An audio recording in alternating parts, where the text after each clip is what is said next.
നമ്മുടെ പത്മനാഭൻ്റെ മണ്ണിലേക്ക്. എന്തായാലും ശ്രീ പത്മനാഭസ്വാമി ക്ഷേത്ര നടയിൽ അവിടെ പഞ്ചവാദ്യ ചടങ്ങ് നടക്കുകയാണ്. തത്സമയ ദൃശ്യങ്ങൾ.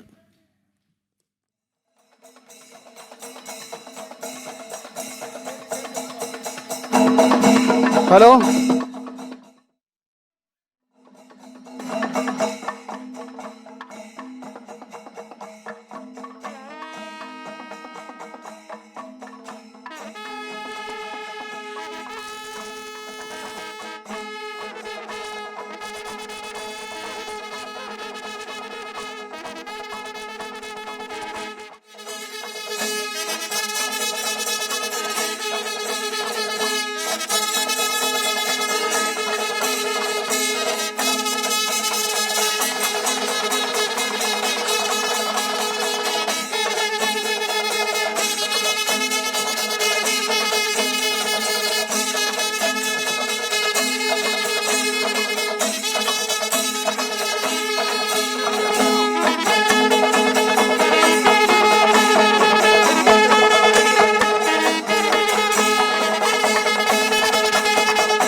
എല്ലാവർക്കും ഹാപ്പി ഓണം.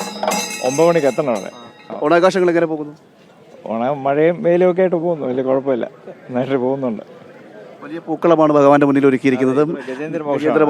വളരെ വളരെ ഭംഗിയായിട്ടുണ്ട്.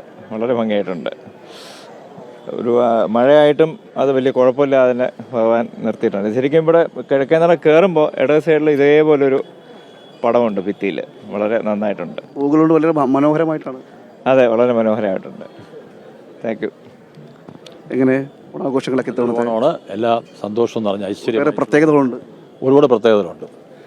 ശ്രീ പത്മനാഭസ്വാമി ക്ഷേത്രത്തിൽ വർഷങ്ങൾക്ക് ശേഷം 38 പറ അരി നിവേദ്യമായി സമർപ്പിക്കുകയാണ്. രാജഭരണകാലത്ത് ആണ് നടന്നിരുന്നത്, ഇപ്പോഴത് പുനഃസ്ഥാപിക്കുകയാണ്. ഇന്നലെ അശ്വതിരുന്നാൾ തമ്പുരാട്ടി അടക്കമുള്ള ആൾക്കാർ ഒരു പിടി അരി വെച്ച് അത് സമർപ്പിച്ചു. ഇന്നത് ഭക്തജനങ്ങൾക്കായിട്ട് ഇന്ന് 38 പറ അരിയുടെ സദ്യയാണ് നടക്കാൻ പോകുന്നത്. വളരെ സന്തോഷം. ഈ വർഷം 2026 എന്തുകൊണ്ടും തിരുവനന്തപുരത്തെ സംബന്ധിച്ചിടത്തോളം എന്തുകൊണ്ടും പ്രത്യേകതയാണ്. BJP സംബന്ധിച്ചിടത്തോളം ഒരു മേയർ വന്നിരിക്കുന്നു, 2 MLA മാരുണ്ടായിരിക്കുന്നു, അതും വലിയ പ്രത്യേകതകളാണ്. തീർച്ചയായിട്ടും. കാരണം ശ്രീ പത്മനാഭസ്വാമിയുടെ അനുഗ്രഹം കൊണ്ട് BJP മേയർ ഓണസന്ദേശം നൽകി. അതോടൊപ്പം തന്നെ BJP സംബന്ധിച്ചിടത്തോളം അനന്തപുരി മാത്രം 2 MLA മാർ വന്നു. ഇതെല്ലാം ശ്രീ പത്മനാഭസ്വാമിയുടെ അനുഗ്രഹം കൊണ്ട് ഒക്കെയാണ് ഉണ്ടായത്. അത് മാത്രമല്ല, നമ്മുടെ 10,000-കണക്കിന് വരുന്ന പാർട്ടി പ്രവർത്തകർ കഷ്ടപ്പെട്ട് കഠിനമായി പണിയെടുത്തതിൻ്റെ ഫലം, ജനങ്ങൾ ആഗ്രഹിച്ച ഫലം, ജനങ്ങളുടെ സാഫല്യം സഫലമായി. 2026 ഓണം എന്തുകൊണ്ടും സന്തോഷകരമാണ്, ആനന്ദകരമാണ്. അത് എല്ലാവർക്കും. നിറപുത്തരിയും പാരമ്പര്യ ആചാരപ്രകാരം 40 വർഷത്തിന് ശേഷം നടന്നു എന്നതും ഏറ്റവും ഞാനന്ന് പറഞ്ഞല്ലോ. നിറപുത്തരിയെ സംബന്ധിച്ചിടത്തോളം കതിര് കൊണ്ട് പുത്തരിക്കണ്ടത്ത് തന്നെ കൊയ്ത കതിര് ശ്രീ പത്മനാഭസ്വാമി ക്ഷേത്രത്തിൻ്റെ ഭഗവാന് സമർപ്പിക്കാൻ കിഴക്കേ നടയിൽ കൊണ്ടുവരിക, ഒരു BJPയുടെ മേയർ, ഒരു ഭക്തനായിട്ടുള്ള മേയർ വരിക എന്നുള്ളത് വർഷങ്ങൾക്ക് ശേഷം നടന്ന ഒരു സംഭവമാണ്. അത് തീർച്ചയായിട്ടും ഒരു കാലഘട്ടത്തിലും മറക്കാൻ കഴിയാത്തൊരു കാലഘട്ടമാണ്. ഇനി അങ്ങോട്ടും അത് തന്നെയായിരിക്കും. ഒരു ഭക്തനായിട്ടുള്ള മേയർ കൊണ്ടുതരാനുള്ള അനുഗ്രഹം ശ്രീ പത്മനാഭസ്വാമിയുടെ അനുഗ്രഹമുണ്ട്. അതുകൊണ്ട് എന്തുകൊണ്ടും ഈ 2026 ഓണം എന്ന് പറയുന്നത് തിരുവനന്തപുരം അനന്തപുരിയെ സംബന്ധിച്ചിടത്തോളം, ശ്രീ പത്മനാഭസ്വാമിയുടെ നാടിനെ സംബന്ധിച്ചിടത്തോളം എല്ലാം കൊണ്ട് സന്തോഷകരമാണ്, ഐശ്വര്യമാണ്. ഇനി എല്ലാ ജനങ്ങൾക്കും നല്ലത് വരട്ടെ. ജാതിക്കും മതത്തിനും എല്ലാം അതീതമായിട്ട് ജനങ്ങൾക്കെല്ലാം നല്ലത് വരാൻ പ്രാർത്ഥിക്കുകയാണ്. ക്ഷേത്രത്തെ സംബന്ധിച്ചിടത്തോളം ഒരു വലിയ നിവേദ്യം ചടങ്ങുന്നുണ്ട്. അതോടൊപ്പം തന്നെ ഇന്ന് ഏറ്റവും വലിയ പൂക്കളം കൂടി ഒരുക്കിക്കുക 40 അടി 35 അടി വീതിയിൽ 40 അടി നീളത്തിലൊക്കെ ആണെന്നാണ് ഇതിൻ്റെ സൃഷ്ടാക്കളൊക്കെ പറഞ്ഞിരിക്കുന്നത്. വലിയ മനോഹരമായ ഒരു ഗജേന്ദ്രമോക്ഷത്തിന് ഒരു പൂക്കളം ഒരുക്കിയിരിക്കുന്നു. അതെ, തീർച്ചയായിട്ടും അത് ഒരു മോക്ഷം തന്നെയാണ്. കാരണം അതെല്ലാം എല്ലാത്തിൽ നിന്നും ഒരു കയറാനുള്ള ഒരു തുടക്കമാണ്. അതാണ് തിരക്കുകളിലേക്ക് കിടക്കുകയാണെന്ന് അറിയാം. എന്തൊക്കെയാണ് ഓണപരിപാടികൾ ഇന്നത്തെ ഓണപരിപാടികൾ ഇന്നിപ്പം ഞാൻ 2 ദിവസം കൊണ്ട് നമ്മുടെ പല വീടുകളിലും സന്ദർശിച്ചു. നമ്മുടെ പാർട്ടി പ്രവർത്തകർ, അസുഖമായി കിടക്കുന്ന പാർട്ടി പ്രവർത്തകരുടെയൊക്കെ വീടുകൾ സന്ദർശിച്ചു. ഇനിയിപ്പോൾ എന്നും അങ്ങോട്ടൊക്കെ അത് തന്നെയാണ്. നമുക്കെല്ലാം പ്രവർത്തകരാണല്ലോ, അവരാണല്ലോ നമ്മുടെ സമ്പാദ്യം. അതാണ്, അവർക്ക് പ്രാമുഖ്യം കൊടുത്ത് തന്നെ മുമ്പോട്ട് പോകും. രാഖി അശ്വതി എന്തായാലും കരമന ജയൻ BJPയുടെ സിറ്റി ജില്ലാ അധ്യക്ഷനാണ്. അതോടൊപ്പം തന്നെ ഭരണസമിതി അംഗമാണ്. ശ്രീ പത്മനാഭസ്വാമി ക്ഷേത്രത്തിൻ്റെ ഭരണസമിതി അംഗം കൂടിയാണ്. അദ്ദേഹമാണ് ഇപ്പോൾ നമ്മളോട് പ്രതികരിച്ചത്. ഓണാഘോഷം വളരെ മനോഹരമായിട്ടുള്ളൊരു ഓണാഘോഷമാണ്. അതോടൊപ്പം തന്നെ ഒട്ടേറെ പ്രത്യേകതകളുള്ള ഓണാഘോഷം കൂടിയാണ് എന്ന് അദ്ദേഹം പറയുന്നു. തിരുവനന്തപുരത്ത് ഒരു മേയർ വരുന്നു. അതോടൊപ്പം തന്നെ 2 MLA എത്തിയിരിക്കുന്നു BJPക്ക്. ഇതിൻ്റെ എല്ലാം സന്തോഷം അദ്ദേഹം നമ്മളോട് പങ്കിടുകയും ചെയ്തിരുന്നു. ഈ പൂക്കളം ഒരുക്കിയ ആളുകളെ എല്ലാവരെയും അവരെ ആദരിക്കുന്ന ചടങ്ങ് കൂടി അല്പസമയം മുമ്പ് ഇവിടെ നടന്നിരുന്നു. അതോടൊപ്പം തന്നെ ഇനി തിരുവാതിര ചടങ്ങുകളൊക്കെ ഇതിനോടനുബന്ധിച്ച് നടക്കും. അതോടൊപ്പം തന്നെ പഞ്ചവാദ്യമാണ് അല്പസമയം മുമ്പ് ഇവിടെ അരങ്ങേറിയത്. അങ്ങനെ ഓരോ കലാപരിപാടികളെല്ലാം ഈ ക്ഷേത്ര സന്നിധിയിൽ പലപ്പോഴായി പല സമയങ്ങളിലായി ഉണ്ടാകും.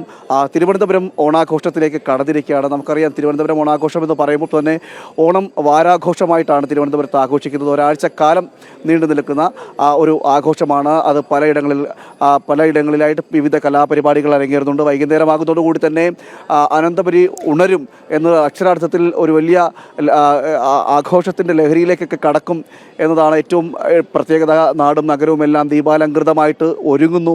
ഇതൊക്കെ എല്ലാം വലിയ പ്രത്യേകതകളാണ്. തിരുവനന്തപുരത്തെ സംബന്ധിച്ചിടത്തോളം, തിരുവോണത്തെ സംബന്ധിച്ചിടത്തോളം പറയുമ്പോൾ ഏറ്റവും വലിയ പ്രത്യേകത അനന്തപുരി വാസികൾക്ക്, പഴയ തിരുവിതാംകൂർ നിവാസികൾക്കൊക്കെ ഏറ്റവും വലിയ. പ്രശാന്ത്, എന്തായാലും അങ്ങനെ ഒരു വർണ്ണാഭമായ ഓണത്തിന്റെ നിമിഷങ്ങളിലൂടെയാണ് നമ്മൾ പോയിക്കൊണ്ടിരിക്കുന്നത് അല്ലേ അശ്വതി?